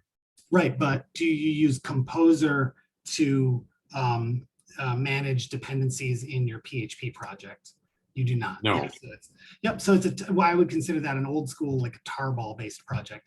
And it's not something that you're going to easily, you certainly can bring it up to date with the modern tools, you know, the kind of modern standards and the way that we do it now. But you would have to essentially start with a brand new repo, and you would do like a composer create project, like a Drupal recommended project or whatever.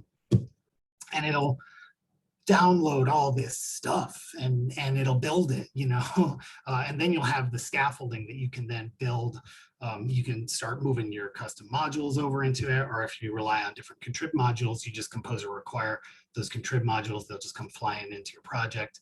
And it's a different approach. And that is what allows you to do continuous integration, where you can have a build pipeline, like a build and deploy pipeline, where you can say, okay, all I have in the Git repo is my custom code and a recipe for how to get all of the open source components that are managed by Composer. So it'll bring in Drupal core and everything in Drupal core and contrib and vendor and all that stuff. It just comes in, Composer grabs it and makes sure it all works together, and make sure you don't have like one module that is you know, going to have a conflict with an API that's in use, you know, like, or a library that has to be 2 different versions for 2 different modules in your system. It keeps track of all that stuff.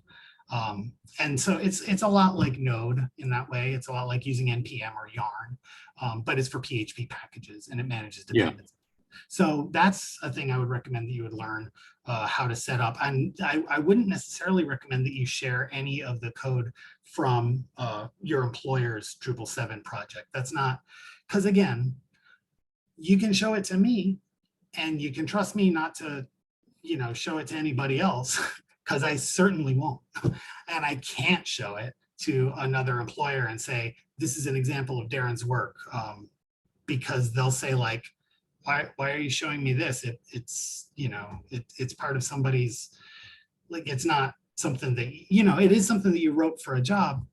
So anyway, I mean, it can help me in terms of just being like, yes, I approve him at this level. I would say that based on, you know, what you're saying, like I would probably approve you for Drupal 7 projects at a pretty high level. Certainly at least mid-level to maybe expert, depending on your code sample.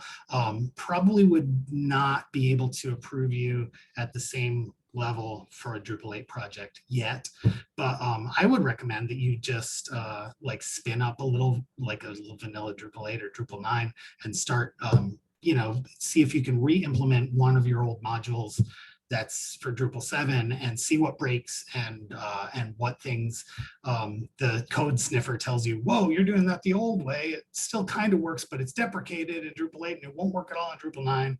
You know, then you start to learn how this thing has been evolving, you know, and it's going to help you a lot to see all the different steps that it took along the road.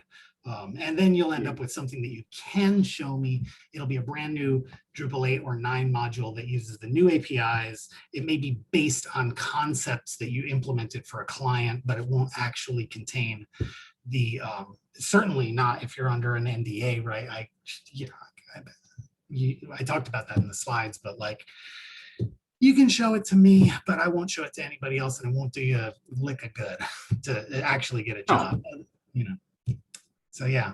Yeah, I actually was thinking more on a general basis for somebody who wants to identify gaps in his experience. Oh,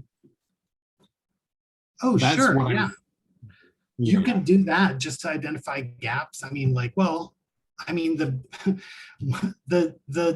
the steps that I go through, right, that I documented in the slides to evaluate your coding to APIs and standards.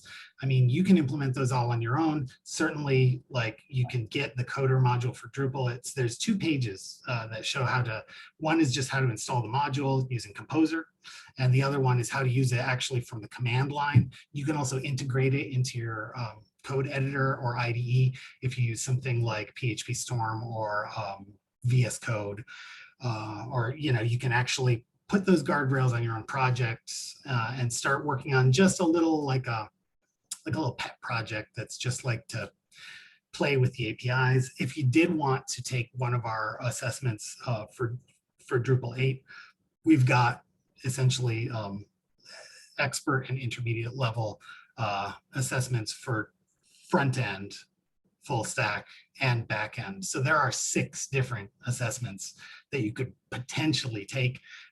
It depends on whether you feel like you're more of a front end or back end developer, or certainly if you were both, I wouldn't say take all 3, just take the full stack. So, or if you lean more in one direction or another, then I would say, yeah, you can absolutely certify yourself. Try to take the intermediate level first, probably, because that's where you're at. I don't think you would do too well on the expert level, and then see like what you can glean from that in terms of what the gaps are in your knowledge. Yeah, I'll get with you on Slack for more specifics. Yeah, and I can certainly give you study tips. Like I'm full of them. I've run into so many little different edge cases where it seemed like people were pretty good, and I thought they seemed to be a really good candidate, but they got rejected for this role or that role due to like some gap, that's something that was missing. So I started to familiarize myself with all those things so I can ask people about them before I send you on to the technical interview and the coding challenge. When you're at the point where someone's showing interest in you, and is ready to schedule that interview, but I might be like, wait a second, and I'll tell Rob and the recruiters, give me 15 minutes to talk with this person and give them a little coaching first so they know what they're getting into. They know what this client really wants, and they haven't demonstrated to me that they have 100% of that. So I need to, they might, but they just haven't shown it in a way that I can see in the materials that they made available. It doesn't mean you don't have the skill. It just means that you haven't demonstrated that you have the skill. So that's the situation, that often I find myself in. And those are that's the conversation that we'll be having just in Slack later. I'll send you some study tips and stuff. So that, yeah, I can definitely give you some a direction or like some idea of what to do next to get yourself.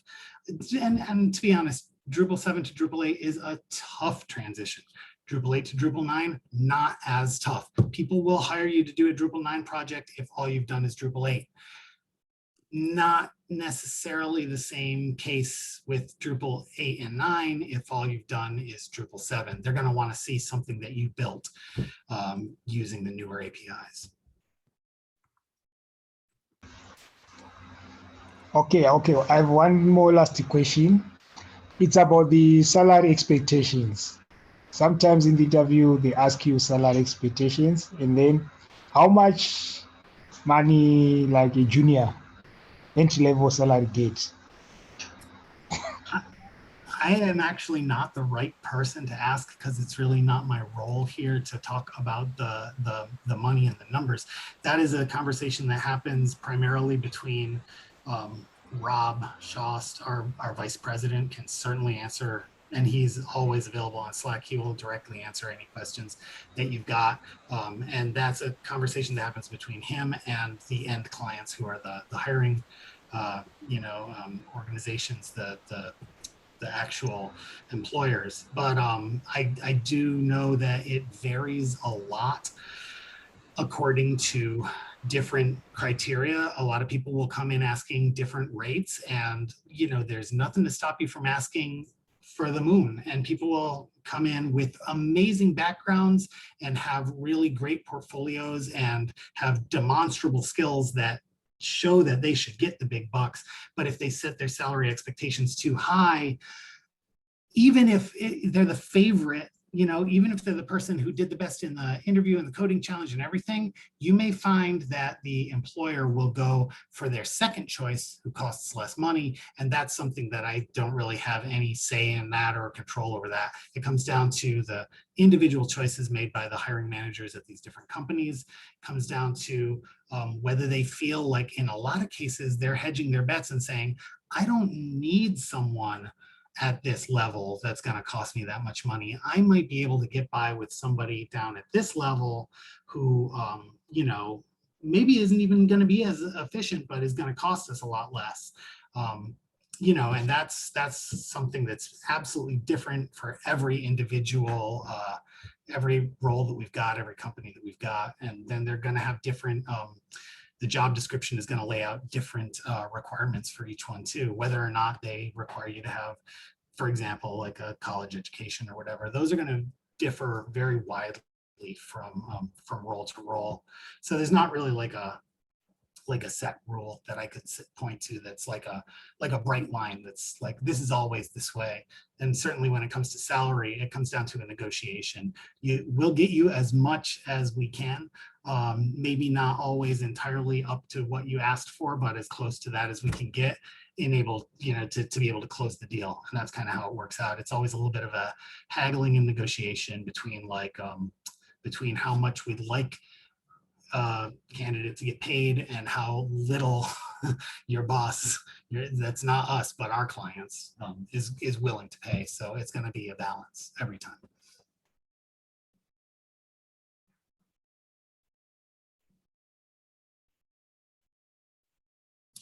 I don't know if that completely answered your question because I didn't put a number on it, but you know, you do see, it depends on whether you're talking about like an hourly or an annual rate. But, you know, I feel like my first agency job was, I'm not ashamed to say it, it was $35 an hour. And I thought it was a totally dandy wage. It was, I certainly could pay my rent and stuff. I felt like, you know, and I felt like I fit in well on the team. I was learning valuable skills and I was really appreciated there. So I felt like, you know, at $35 an hour, that is not the high end of what we place roles at around here, but that's a pretty good starting salary for like an agency job. I would say something like that, whatever that comes out to, if you multiply it by 40 a week and then 52 for a year, right? That's it goes for anywhere from that up to like you know, people may end up asking for a lot, and if the role is expert enough and requires really expert skills, really senior level experience, then they may even on occasion get what they're asking for when they have a very high rate. But more often what I see is I'll see someone whose portfolio and code samples just really knocks me out. I'll turn around and hand it off to the team and say, this guy is great. And they're going to look at how much he wants to get paid. And they'll say, I can't put him forward for these roles because, you know, they're looking to hire somebody who wants less money, whether that's hourly or whether it's an annual. And sometimes it's not going to be an annual rate because it's not a full-time. It could be like just a contract that's for 3 months or something, you know, when you're just talking about hourly. So yeah, you'll make decent money though if you get hired for any of these roles. I mean, it's a good kind of area to be in, and you get really valuable experience that's going to help you go on to your next role, and you'll have good portfolio pieces. And so, I mean, you know, the same thing happened to me. I came out of one agency and into another, and then I was doing freelance. And then when I got to Esteemed, it was like, I felt like really after that, the roles just kept coming. You know, they would pay my rate, whatever that is. I'm not really gonna divulge, but you know, you get a good wage for sure. That also varies too. I hate to keep babbling, but like it really varies a lot according to where you live and the cost of living where you live. So we have actually people that work for us all over the world. And you know, an employer is not gonna pay as much by the hour for someone who lives in India as they are going to pay for someone who lives in San Francisco or New York. It's not because the skills are any different, it's because it costs less to live there, the rent costs less, the groceries cost less, or what, you know, like this is all kind of a, and now that everybody's fully remote too, we're finding that people who demand the type of wages that they would see living in San Francisco, they get turned down for jobs.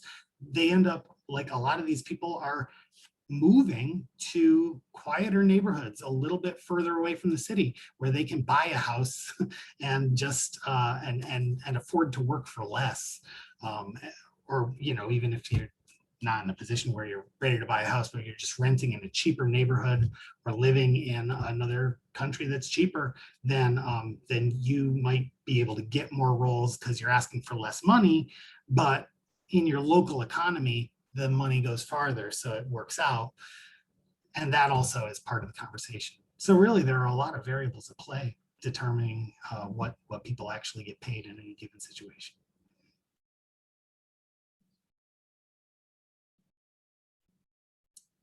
Anybody else got questions? We're hitting the 2-hour mark. I think I'm probably going to hang it up. I went like, you know, considerably over with this, but I'm going to work on the timing. I just have so many slides and so many things to say. But thank you all for coming.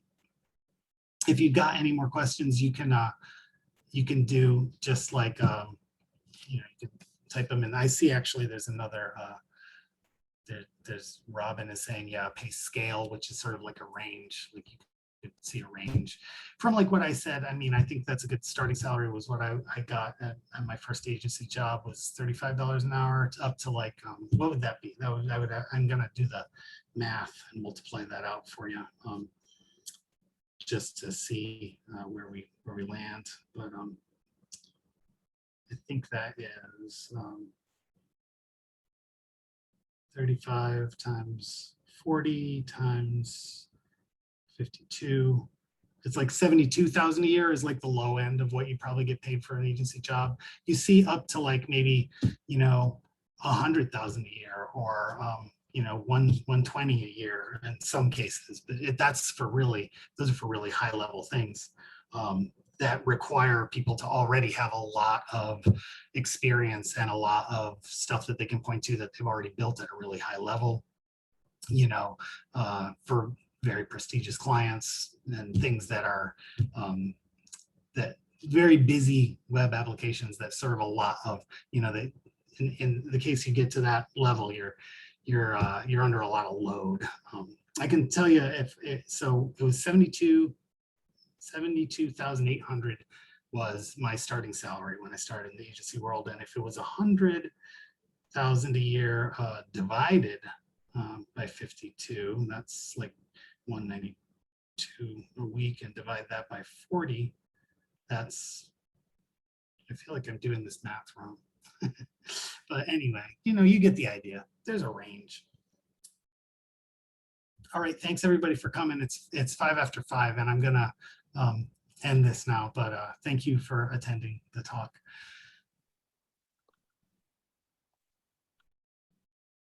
Everybody else is muted, so I can't really tell, but just I'm waving, give my little waves. Sure, bye, thank you. Yeah.